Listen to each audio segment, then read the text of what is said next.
और अब शुरू करते हैं समाचारों का बेहतरीन सफर। अजमेर नगर निगम के कांग्रेसी पार्षद द्रौपदी कोली को नेता प्रतिपक्ष बनाए जाने का काफी विरोध हो रहा है। यहां तक कि सभी कांग्रेसी पार्षदों ने सामूहिक इस्तीफा प्रदेश कांग्रेस कमेटी को सौंपने तक की बात कह डाली। आज कांग्रेस के सभी पार्षद एकजुट होकर पूर्व विधायक डॉक्टर राजकुमार जयपाल, उत्तर विधानसभा प्रत्याशी रहे महेंद्र सिंह रलावता से मिले और उन्होंने अपनी पीड़ा बताते हुए मीडिया को कहा कि प्रदेश कांग्रेस कमेटी ने एक व्यक्ति एक पद फॉर्मूले को नहीं अपनाया, न ही अजमेर के सीनियर कांग्रेस नेताओं से और स्थानीय पार्षदों से कोई रायशुमारी की और नेता प्रतिपक्ष द्रौपदी कोली को बना दिया। बुधवार को सभी कांग्रेसी पार्षद प्रदेश कांग्रेस कमेटी में प्रदेश अध्यक्ष गोविंद सिंह डोटासरा और सीएम अशोक गहलोत को ज्ञापन सौंप कर द्रौपदी कोली को नेता प्रतिपक्ष के पद से हटाने की मांग करेंगे। अगर उनकी मांग नहीं मानी जाएगी तो सभी कांग्रेसी पार्षद सामूहिक इस्तीफा सौंप सकते हैं। आज अभी अजमेर नगर परिषद के सारे कांग्रेस के पार्षद मेरे से मिलने आए और इन्होंने अपनी पीड़ा बताई है और इसमें इन्होंने बताया है कि जो नेता प्रतिपक्ष का चयन किया गया है वो इनसे पूछ के नहीं किया गया है और इससे इनको नाराज़गी है। तो मैं इनकी बात सुन रहा हूँ और जो भी इनकी बात होगी मैं आगे राजस्थान प्रदेश कांग्रेस कमेटी को और AICC को भेजूंगा। ये अभी बात कर रहे हैं, हम डिस्कस कर रहे हैं, ये लोग ही बताएंगे कि इनका क्या है। नेता प्रतिपक्ष द्रौपदी कोली को बनाया है उस बारे में इनका विरोध है, तो मैं इनकी बात सुन के जो भी बात है वो मैं आगे राजस्थान प्रदेश कांग्रेस कमेटी तक भिजवाऊँगा। तो सारे पार्षदों का नेता प्रतिपक्ष बनाए जाने पर विरोध है। इसके अंदर प्रदेश से सीधे बिगर पार्षदों की सहमति लिए, बिगर बड़े नेताओं की सहमति लिए हमारे पर एक पार्षद थोप दिया है, जिस पार्षद ने कभी आज 2 से 2.5 साल हो गए कभी किसी चीज़ का विरोध नहीं करा नगर निगम के अंदर और ना ही किसी पार्षद के साथ लगे किसी काम के लिए। जब भी हम लगे सारे पार्षद एक साथ लगे। आप सब पूरी मीडिया पूरा शहर देखता आ रहा है कि आए दिन हम नगर परिषद के खिलाफ कोई ना कोई बात उठाते रहते हैं जिसमें नगर परिषद की गलती होती है। साथ ही पट्टों को लेकर हमने समय समय के ऊपर जो नगर परिषद ने पट्टों के अंधकार मचा रखा है उसके लिए हम समय पर कलेक्टर साहब को धरना भी दे चुके हैं अपना और ज्ञापन भी दे चुके हैं कितनी बार। हमारा सीधा ये विरोध है कि बिगर सहमति लिए पार्षदों की बिगर सहमति लिए नेताओं की बिगर सहमति लिए नेता पद बनाया है उसका विरोध है। अगर हमें जरूरत पड़ी तो हम ऊपर आला कमान से ही बात करेंगे और जरूरत पड़ी सारे पार्षद सामूहिक इस्तीफा देंगे इस विषय में। जवाहर की नाड़ी रामगंज क्षेत्र में 2 दिन पहले हुई राजेंद्र भड़ाना पर ताबड़तोड़ फायरिंग के मामले में आज नया मोड़ सामने आया है। आज कांग्रेसी नेता नौरत गुर्जर के खिलाफ पीड़ित परिवार का जन आक्रोश सामने आया। बड़ी संख्या में लोगों ने धर्मेंद्र राठौड़ का घेराव करते हुए नौरत गुर्जर द्वारा आरोपियों को शह देने का आरोप लगाया। जवाहर की नाड़ी रामगंज क्षेत्र में 2 दिन पहले हुई राजेंद्र भड़ाना पर ताबड़तोड़ फायरिंग के मामले में नया मोड़ सामने आया है। आज कांग्रेसी नेता नौरत गुर्जर के खिलाफ पीड़ित परिवार का जन आक्रोश सामने आया। बड़ी संख्या में लोगों ने धर्मेंद्र राठौड़ का घेराव करते हुए नौरत गुर्जर द्वारा आरोपियों को शह देने का आरोप लगाया गया और कांग्रेसी नेता और पार्षद नौरत गुर्जर पर RTDC अध्यक्ष धर्मेंद्र राठौड़ के नाम का दुरुपयोग कर पुलिस अधिकारियों को धमकाने का भी आरोप लगाया गया। वहीं पीड़ित परिवार के लोगों ने निगम अध्यक्ष राठौड़ से संपूर्ण प्रकरण की निष्पक्ष जांच करवाने और दोषियों को गिरफ्तार करने की मांग की गई। जब इस विषय पर कांग्रेसी नेता और पार्षद नौरत गुर्जर से उनका पक्ष रखने की बात कही तो उन्होंने इस प्रकरण में कोई जवाब नहीं दिया। सर्व कुमावत क्षत्रिय महासभा के आह्वान पर रविवार को तीर्थ नगरी पुष्कर में राजस्थान कुमावत समाज की बैठक आयोजित की गई। बैठक में सामाजिक व राजनीतिक विकास के निर्णय लिए गए। बैठक का आयोजन ब्रह्मा मंदिर के पास कुमावत भवन में हुआ, जिसमें प्रदेश भर से आए राजस्थान कुमावत समाज के लोग शामिल हुए। सर्व कुमावत क्षत्रिय महासभा के आह्वान पर रविवार को तीर्थ नगरी पुष्कर में राजस्थान कुमावत समाज की बैठक आयोजित की गई। बैठक में सामाजिक व राजनीतिक विकास के निर्णय लिए गए। बैठक का आयोजन ब्रह्मा मंदिर के पास कुमावत भवन में हुआ, जिसमें प्रदेश भर से आए राजस्थान कुमावत समाज के लोग शामिल हुए। कार्यक्रम का शुभारंभ इष्टदेव श्री राम के चित्र पर और दीप प्रज्वलन कर किया गया और पधारे गए सभी अतिथियों का स्वागत राष्ट्रीय महामंत्री रूप सिंह कुमावत और मातृशक्ति के दल द्वारा राजस्थानी परंपरा के अनुसार उपरना ओढ़ाकर तिलक लगाकर व रक्षा सूत्र बांधकर किया गया। बैठक में सर्व कुमावत क्षत्रिय महासभा की ओर से राष्ट्रीय अध्यक्ष रामेश्वर बम्बेरिया ने प्रस्ताव रखा कि कुमावत समाज की सामाजिक व राजनीतिक उन्नति के लिए समाज को एकजुट होकर सामूहिक रूप से एक बड़ा कार्यक्रम का आयोजन करना चाहिए। आज पुष्कर के अंदर कुमावत भवन में जो ये मीटिंग रखी गई है, ये पूरे राजस्थान से कुमावत समाज के जो सामाजिक संस्थाएं हैं जो हमारे समाज से जुड़ी हुई है, उन संस्थाओं के सभी पदाधिकारी, अधिकारी, सभी सदस्यगण यहाँ हम सभी लोग इकट्ठा हुए हैं और इस मीटिंग का एक ही उद्देश्य है कि हमारी जो सामाजिक एकता है उसको हम प्रदर्शित करना चाहते हैं, क्योंकि आगामी चुनावों के अंदर इसको हम राजनीतिक मीटिंग भी मान सकते हैं, राजनीतिक बैठक भी मान सकते हैं कि आगामी चुनावों में जो हमारे समाज को एक पिछड़ा हुआ वर्ग मानकर हमें जो नज़रअंदाज कर रहे हैं यहाँ के लोग, उनको हम ये दर्शाना चाहते हैं कि हम कुमाऊं समाज के लोग भी एकजुट हैं और हमारी एकता भी सबसे आगे है।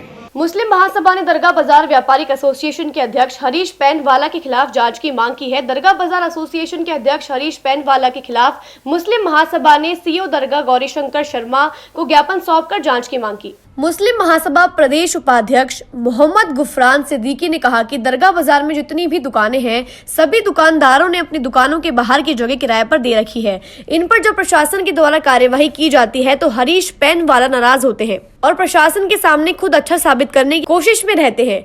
सिद्दीकी ने यह भी कहा कि हरीश पैनवाला ऐसी बयानबाजी करते थे कि दरगाह बाजार में ठेले वाले अतिक्रमण करते हैं और बांग्लादेशी यहाँ कमा रहे हैं। इस पर सिद्दीकी ने कहा कि ये सब झूठ है और कोई भी बांग्लादेशी यहाँ नहीं रहता है और हरीश पैनवाला इस तरह की बयानबाजी कर। इसको लेकर मुस्लिम महासभा के प्रदेश उपाध्यक्ष मोहम्मद गुफरान सिद्दीकी ने दरगाह सीईओ को ज्ञापन सौंपकर हरीश पैनवाला के खिलाफ जांच की मांग की है। इस दौरान उनके साथ शहानवाज बेग, आदिल हुसैन, नासिर खान, अरबाज खान, फैजान पठान व अन्य लोग मौजूद रहे। मुस्लिम महासभा के अध्यक्ष ज्ञापन हमारे डिप्टी साहब को दिया गया, जिसके अंदर हमने मुस्लिम महासभा ने मांग की है कि दरगाह बाजार व्यापारिक एसोसिएशन के अध्यक्ष जो है हरीश पैनवाला, उनके खिलाफ जांच की जाए। वो हमेशा अक्सर ऐसा बयान देते हैं बांग्लादेशियों को लेकर कि यहाँ पर जो रात को ठेले लगते हैं वो बांग्लादेशियों का जमवाड़ा है, लिहाजा उनकी स्पष्टीकरण से जांच की जाए कि वो ऐसा बयान क्यों देते हैं, जबकि वो व्यापारी संघ के अध्यक्ष हैं। उन्हें राजनीतिक ऐसा कोई बयान नहीं देना चाहिए जो पुलिस के काम के ऊपर सवालिया निशान उठाए। इनकी स्पष्टीकरण से जांच की जाए कि ये ऐसे बयान क्यों दे रहे हैं या ये राजनीतिक नेतागिरी यहाँ नहीं करें। व्यापारिक अध्यक्ष हैं, उस तरीके से अपने बाजार को देखें और बाजार में अच्छे से अच्छे कार्य करने की कोशिश करें। नगर निगम की अस्थायी सफाई कर्मचारी की आज संदिग्ध परिस्थितियों में मौत हो गई। मौत की सूचना पर पहुंचे परिजनों ने ठेकेदार मुकेश रावत पर परेशान करने का आरोप लगाया है। पालरा निवासी शंकर सिंह रावत के भाई रणजीत सिंह रावत ने जानकारी देते हुए बताया कि नगर निगम का सफाई ठेकेदार मुकेश रावत उनके भाई शंकर सिंह रावत को मासिक वेतन समय पर नहीं देता था और आए दिन समय से ज्यादा काम करवाता था, जिससे उनका भाई शंकर सिंह रावत काफी परेशान था। आज सफाई कार्य के दौरान शंकर की तबीयत बिगड़ी और उसे जेलन अस्पताल लाया गया, जहां उसकी मौत हो गई। परिजनों ने मृतक के परिवार को 15 लाख रुपए की आर्थिक सहायता और उनके बच्चों को सरकारी नौकरी दिलवाने की मांग की है। मेरा पापा करता था निगम में काम, तो उनको तनख्वाह टाइम पे नहीं दे जाती और उनको ऊपर से लोड और देते थे, गाली और बकते थे। और आज काम पे गए तो साथ में कोई नहीं भेजा था, आज अकेला ही भेज दिया। पापा का नाम छगन जी, ठेकेदार का क्या नाम है? मुकेश रावत। पता नहीं आज घर से चुपचाप ही निकल गए, सबको मारपीट करते थे घर पे। आज निकल गए वो, बाकी सबसे रोज बोल के जाते, आज बोल के नहीं गए वो। काम के चक्कर में ऊपर से गालियाँ वगैरह सब कुछ काटते थे, पेमेंट के चक्कर में। निगम में क्या काम करते थे? लोडर चलाते थे। आज हमारे भाई साहब थे छगन सिंह जी रावत, जो पालरा निवासी थे, जो नगर निगम ठेकेदार के अंडर में काम करते थे। जो ठेकेदार का नाम है मुकेश सिंह रावत। तो नगर निगम में काम करते। सुबह हमारे भाई सुबह घर से निकले 6 बजे, तो हमको सूचना मिली करीबन समय कितना था, 10-11 बजे समय था। तुम्हारे पास फ़ोन आया कि तुम्हारे भाई की ऐसे तबीयत खराब होगी। तो हम मौके पहुँचे, तो जेल में पहुँचे, तो जेल में हमारे भाई मृत घोषित पाया गया। तो और हमारे भाई को मानसिक रूप से संतुलन जो ये थे, मुकेश चौधरी साहब आए दिन फ़ोन करते थे और तनख्वाह भी टाइम पर नहीं मिल रही थी। तो हमारे इस बात को लेकर भी घर में लड़ा झगड़ा था और मेरा भाई मानसिक संतुलन में रूप से ठीक नहीं था। हमारे पास तो निगम से फ़ोन आया था, नाम सेव नहीं था। मेरा भतीजा पास फ़ोन है हेल्पर का, बोला मैं हेल्पर बोल रहा हूँ, जिसे भी हेल्पर बोल रहा हूँ, और तुम्हारे पापा की ऐसे मृत्यु हो गई है। हमारी मांग तो ये है कि कम से कम जो मांगे हमारे 15 लाख की मांग है हमारी, और जो ठेकेदार हमारे जो छोटे बच्चे हैं इनको जॉब दी जाए और 15 लाख रुपए नगद की राशि दे दी जाए। अगर हमारी मांगे पूरी नहीं होती तो ना हम पोस्टमार्टम कराएंगे, अगर और आगे कार्रवाई करनी पड़ेगी। जिस हद तक की भी हम पूरा समाज साथ में, हमारे गाँव पूरा साथ में, हम समाज को लेकर साथ में चलेंगे आगे तक। सर आए दिन तनख्वाह नहीं मिलती टाइम पे, 2-2, 3-3, 4-4 महीने हो गए टाइम पे, और काम का दबाव था। आए दिन उसको टॉर्चर करना, 8-8 घंटे से ज़्यादा काम लेना, 12-12 घंटे काम लेना, सुबह 6 बजे आना, शाम को 6 बजे वापस आना। समाचार को देते हैं हम छोटा सा विराम, जल्द ही मिलते हैं खबरों के नए सफर पर।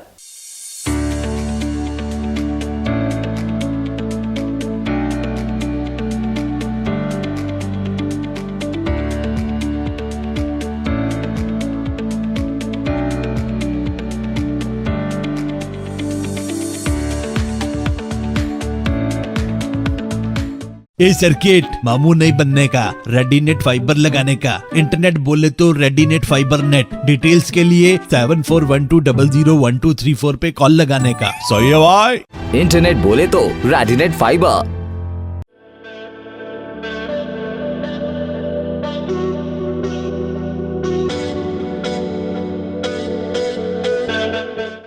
अजमेर शहर में प्लॉट, मकान, फ्लैट, दुकान आदि खरीदने, बेचने व किराए हेतु आज ही प्ले स्टोर से डाउनलोड करें वर्षा रियल एस्टेट ऐप।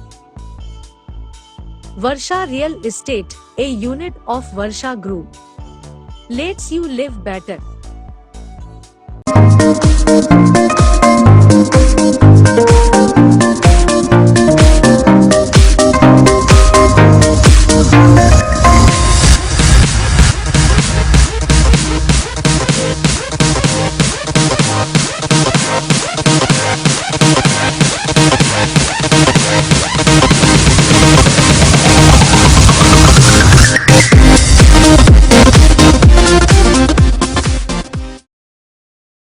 एक बार फिर आपका स्वागत है। आइए चलते हैं खबरों के नए सफर पर। राजस्थान के बहरोड से निर्दलीय विधायक बलजीत यादव अपने प्रदेश व्यापी आंदोलन के तहत रविवार शाम तीर्थ नगरी पुष्कर पहुंचे, जहां उन्होंने कपालेश्वर महादेव मंदिर में दर्शन कर पूजा अर्चना की। राजस्थान के बहरोड से निर्दलीय विधायक बलजीत यादव अपने प्रदेश व्यापी आंदोलन के तहत रविवार शाम तीर्थ नगरी पुष्कर पहुंचे, जहां उन्होंने कपालेश्वर महादेव मंदिर में दर्शन कर पूजा अर्चना की। इसके बाद उन्होंने कपालेश्वर तिराहे से रामधाम बस स्टैंड तक काले कपड़े पहनकर अपनी 12 सूत्रीय मांगों को लेकर दौड़ लगाई।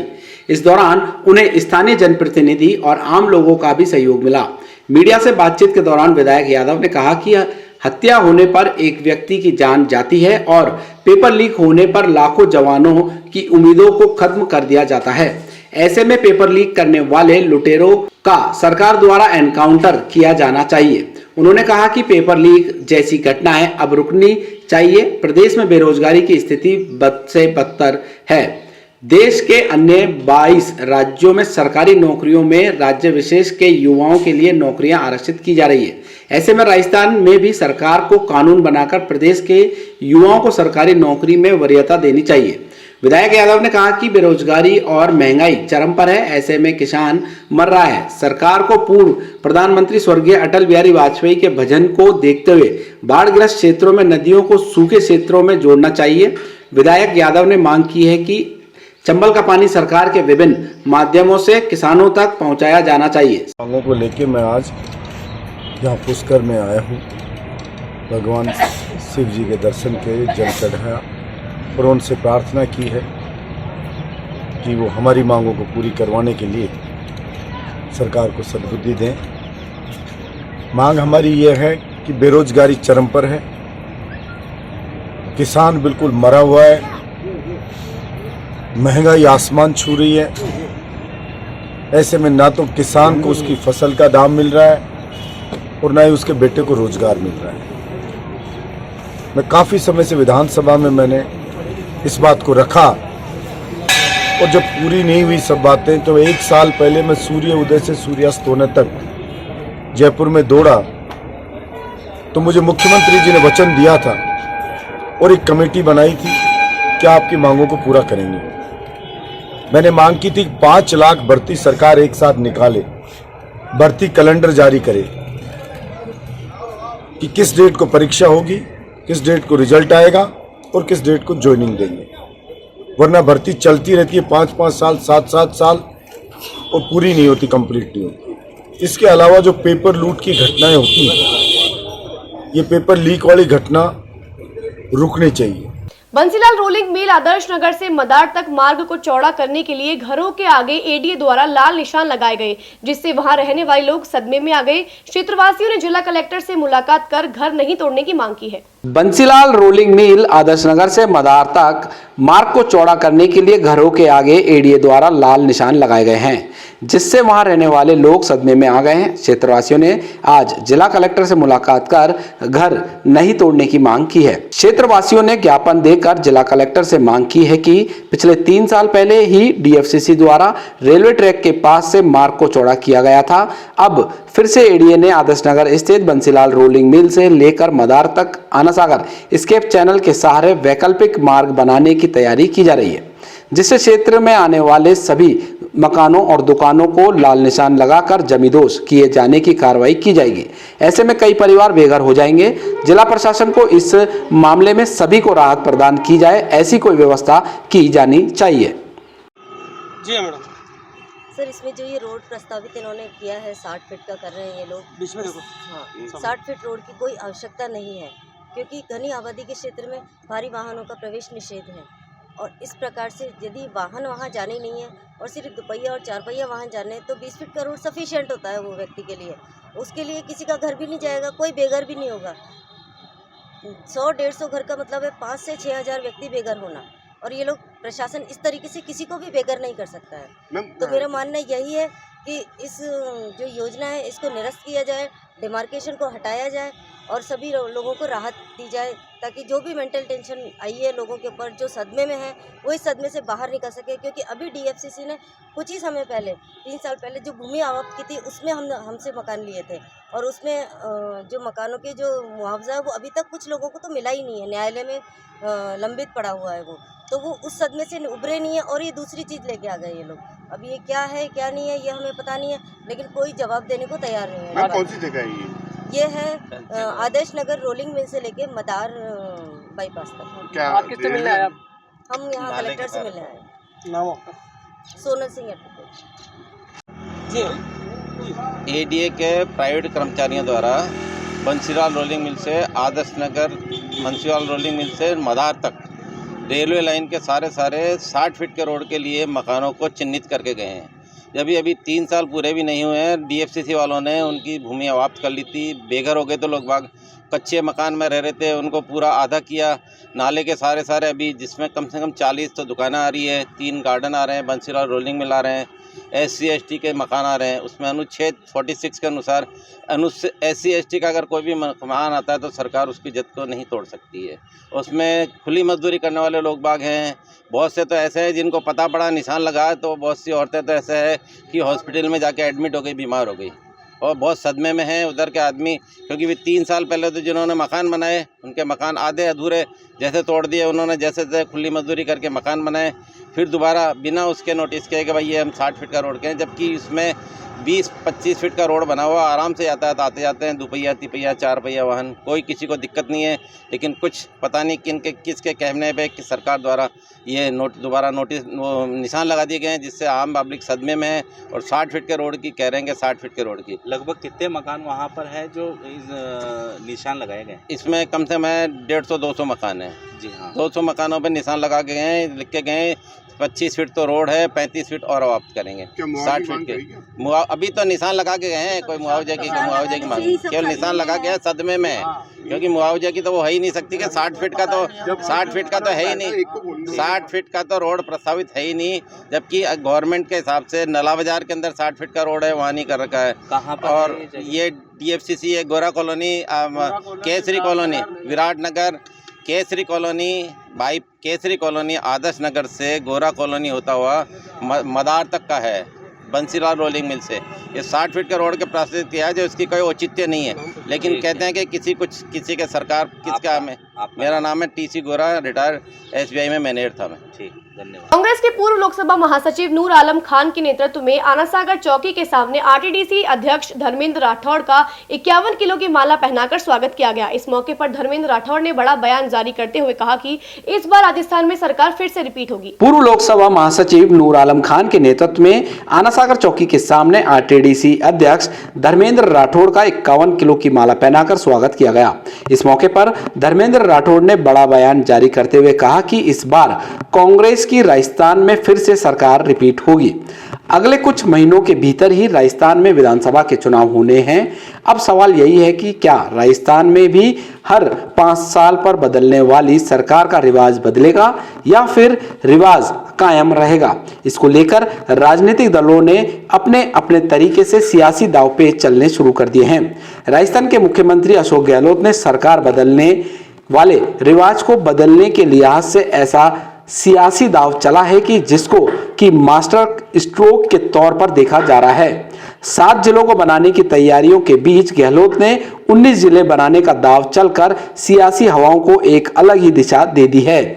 राजनीतिक जानकारों का मानना है कि गहलोत सरकार की ओर से जिले बनाने से न सिर्फ स्थानीय लोगों को साधने की कोशिश की है बल्कि जातिगत समीकरणों के लिहाज से भी बड़ा दांव चला है। भारतीय जनता पार्टी ने इसको सियासी दांव ही माना है। पुष्कर को विकास प्राधिकरण बनाने के लिए उनका 51 किलो की माला पहनाकर धर्मेंद्र जी राठौड़ का स्वागत किया, उनको बधाई दी और आगामी विधानसभा चुनाव में जो युवा NSY यूथ कांग्रेस के जो युवा साथी है सभी को मौका दिया जाए, इस बात पर चर्चा की। उसी को उन्होंने बोला है कि प्रतिनिधि बनाएंगे, युवाओं को मौका दिया जाएगा इस बार विधानसभा चुनाव में। ये सबसे पहले तो मैं आपको ये बता दूं कि इस बार राजस्थान में रिवाज बदलेगा। अशोक गहलोत जी के नेतृत्व में कांग्रेस की सरकार रिपीट होगी। नंबर 1 किस आधार पे होगी? जन कल्याण के फैसले, शानदार बजट और अभी 19 जिलों का जो गठन हुआ ये अभूतपूर्व कदम है।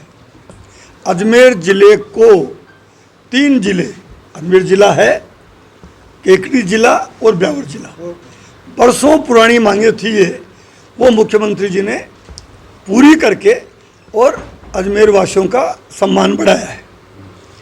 पुष्कर को पुष्कर विकास प्राधिकरण, ये तो और ही अभूतपूर्व फैसला है। मतलब ये तो पुष्कर वासी भी नहीं सोच पा रहे थे, हम लोग भी नहीं सोच पा रहे थे कि पुष्कर विकास प्राधिकरण, देखिए जिले तो नए बनाए हैं 19, लेकिन प्राधिकरण केवल एक ही है और वो भी पुष्कर जो केवल 25,000 की आबादी वाला शहर है। इससे आप अंदाज लगा सकते हैं कि इस धार्मिक नगरी को जो पूरी दुनिया में विश्वविख्यात है, तीर्थों का तीर्थ, जिसकी कभी सुध नहीं ली किसी ने, इसलिए ये पुष्कर विकास प्राधिकरण का फैसला करना मुख्यमंत्री जी का ये बहुत बड़ा फैसला है। ये न केवल पुष्कर वासियों के लिए, न केवल अजमेर वासियों के लिए, बल्कि राजस्थान और देश के तमाम तीर्थों में और उन श्रद्धालुओं को ये तोहफा दिया है कि अब पुष्कर का जो विकास होगा आने वाले समय में, जिस ढंग का प्रोजेक्ट बन रहा है, तैयार कर रहे हैं आर्किटेक्ट अनु भरतिया जी, पुष्कर विकास प्राधिकरण के माध्यम से तेजी से एक भव्य पुष्कर बनेगा, एक सुंदर पुष्कर बनेगा। समाचारों को देते हैं छोटा सा विराम, मिलते हैं जल्दी खबरों के नए सफर पर।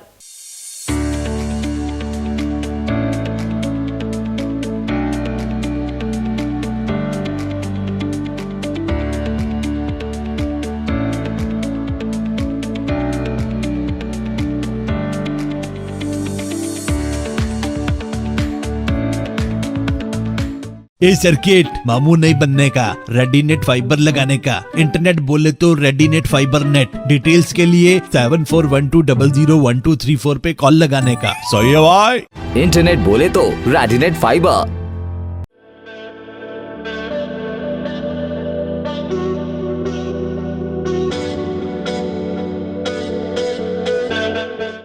अजमेर शहर में प्लॉट, मकान, फ्लैट, दुकान आदि खरीदने, बेचने व किराए हेतु आज ही प्ले स्टोर से डाउनलोड करें Varsha real estate app. Varsha real estate, a unit of Varsha group, lets you live better.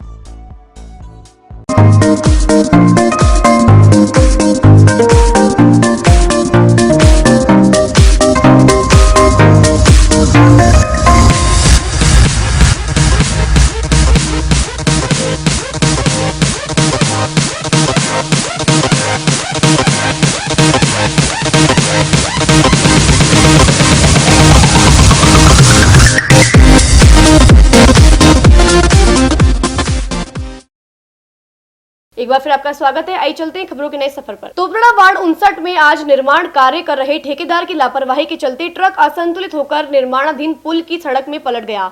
गनीमत रही कोई व्यक्ति उस दौरान वहां से नहीं गुजर रहा था, वरना बड़ा हादसा हो सकता था। क्षेत्रवासियों ने जानकारी देते हुए बताया कि पिछले 1 साल से स्थानीय पार्षद को पुल की मरम्मत करवाने के लिए आग्रह किया जा रहा था, जिसकी पार्षद ने सुनवाई नहीं की। आज क्षेत्र में चल रहे निर्माण कार्य के दौरान कंक्रीट लेकर जा रहे ट्रक टूटी सड़क में पलट गया। इस हादसे के बाद क्षेत्रवासियों ने स्थानीय पार्षद को काफी खरी खोटी सुनाई। मौके पर पहुंचे पार्षद ने ट्रक को तुरंत रास्ते में से हटाने के लिए कहा। कुछ समय बाद रास्ता सुचारू रूप से शुरू हो गया। वार्ड नंबर 57 है ये, और ये नाले का निर्माण कार्य जारी था। उसकी निर्माण सामग्री इस ट्रक के थ्रू यहाँ से जा रही थी। लगभग 1 घंटे पहले ये ट्रक यहाँ पे पलट गया है, क्योंकि ये नीचे से इसके अंदर पोल थी। इस बात की सूचना हमने प्रशासन को आज से 1-1.5 साल 2 साल पहले करवा दी थी, और स्थानीय पार्षद को भी हमने इसके लिए चेताया था कि ये पुलिया जो है टूट सकती, कभी भी कोई जन धन की हानि हो सकती है। पार्षद रंजीत सिंह नरुका इसके लिए क्या भी कैंप लगा था अपने गढ़वाल पैलेस के अंदर भी, दैनिक पत्रिका के राष्ट्रीय पत्रिका की तरफ से कैंप लगा था। उसके अंदर भी मैंने इसकी लिखित शिकायत प्रशासन को दी थी, और स्थानीय पार्षद को भी वहीं थे मौजूद थे, और निगम के अधिकारी भी वहाँ मौजूद थे। उनको भी मैंने इसके लिए अवगत कराया था, लेकिन उसका आज तक कोई रिजल्ट नहीं है। वो स्थिति जस की तस थी, उसका परिणाम आज देख रहे हैं। ये तो आज ये जानवर दबके मरे हैं। अगर सुबह आया तो ट्रक, तो बच्चे बुजुर्ग ये इस पुलिया पे बैठते हैं, तो ये हादसा उनकी दर्दनाक मौत भी हो सकती है इस हादसे के अंदर। पार्षद को है ना, मतलब कि 1 साल पहले दे दी गई थी, है ना। उन्होंने बोला है ना, बोला आगे है ना, मतलब कि एप्लीकेशन लगाइए, बजट पास होगा। जब से अभी तक ये है, हमने बोला कि है ना कोई बच्चे आज भी है ना बच्चे स्कूल गए हुए हैं हमारे, ठीक है। बच्चे यहीं पे खेलते इसी ब्रिज पे। अगर आज तो जानवर मरे, अगर बच्चों का कोई कांड हो जाता उसका मुआवजा कौन देता? ट्रक का आया था अभी है ना, मतलब कि 45 मिनट पहले आया था, उसी बीच में कांड हुआ है। इसके अंदर मतलब कि ये नाले का काम चल रहा है। नाले का काम जरूरी था, ये ब्रिज का काम जरूरी था। पहले जमीन पहले से पोल है ये अभी। अब है ना, मतलब कि इसको ACP आवे या GCP उठाने आएगी, है ना। ये आगे तक पोल है, अगर वो आगे तक बैठ गई उसके है ना गारंटी कौन लेगा? पश्चिमी विक्षोभ के प्रभाव से मंगलवार को अजमेर के नरवर गांव में मेघ गर्जन के साथ बारिश, तेज हवाएं और ओलावृष्टि का दौर जारी रहा। बारिश से सरसों की फसल को 15 से 20% और गेहूं में 15% तक नुकसान का अनुमान है। भवानीखेड़ा में करीब 50 क्विंटल सरसों बारिश से भीग गया, जिससे गेहूं की फसल को नुकसान पहुंचा है। बारिश से सरसों और गेहूं की फसल को 15 से 20% नुकसान होने का अनुमान है। इसके अलावा बारिश के साथ तेज हवा चलने से खेतों में गेहूं की फसल बिछ गई है। बारिश व ओलावृष्टि से फसल बर्बाद हो गई है। आज के समाचार बुलेटिन में बस इतना ही। कल फिर से होगी आपसे मुलाकात। तब तक के लिए इजाजत। धन्यवाद।